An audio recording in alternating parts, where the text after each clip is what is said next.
Hi, and welcome back. I'm Moshe Gersht, and together we're journeying through the depth and beauty of the Jewish calendar, inspired by teachings from the Zohar, the wisdom of Kabbalah, and Chassidus. In this series, we're diving deep into the spiritual significance and practical wisdom behind Lag BaOmer.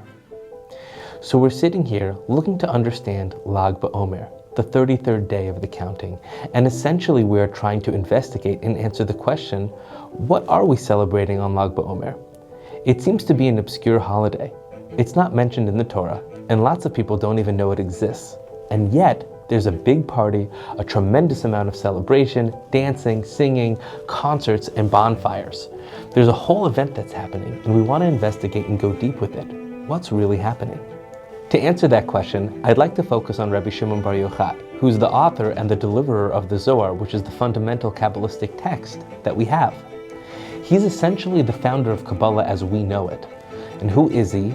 And how is he related to Lag BaOmer and to Kabbalah as a whole? How do they all weave together?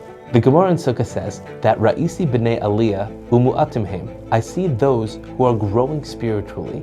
They are on a path of elevation, but they are few.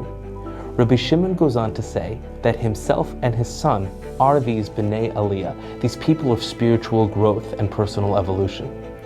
He said that they were few, mu'atim, meaning that most people, they're very interested in their own lives in this world. Money, respect, pleasure, regular life. He was saying that it isn't natural, and it's not the natural starting point for the average person to want to be on this path of spiritual evolution. However, if we delve deeper, we find it doesn't just mean that there are few Bnei Aliyah, but rather it means one must make themselves small to diminish their ego to access this deeper dimension. Mu'atim doesn't just mean few, it also means mamatim, to make oneself small. Now the word aliyah means growth and comes from the word al, which means to go up, transcend, and rise above, and then yud hey, which is the deeper dimension, the part of the divine name representing this higher space of God.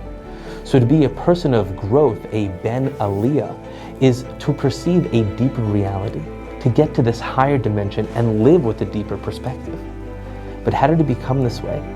How did he, and by proxy, how can we become Bnei Aliyah? So the Gemara in Shabbos describes the life of Rabbi Shimon and how he fled from the Roman government, ultimately spending 12 years in a cave.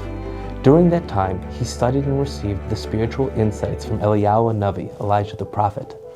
This period transformed him into a spiritual superhero, a super guru, if you will.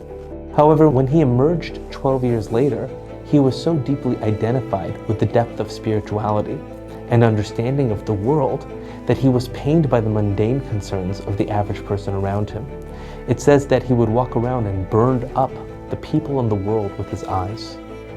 To address this and fix this, he was returned to the cave for another year to refine his perspective on himself and the world, and how he had to go beyond his own judgment, his own misidentification with spirituality, and ultimately become the true spiritual teacher that he was. This is reflected in the number 13, as in the 13th year was transformative, corresponding to the numerical value or gematria of Echad, one or oneness, and Ahavah, love. He recognized that to truly be a Ben Aliyah, he had to go beyond his own ego, his own judgment, his own seeing the world with eyes of suffering, judgment, separation, and ego, to seeing the world with eyes of unity, love, and connection. When he finally emerged, his gaze brought healing and light to the world. So his story is essentially this.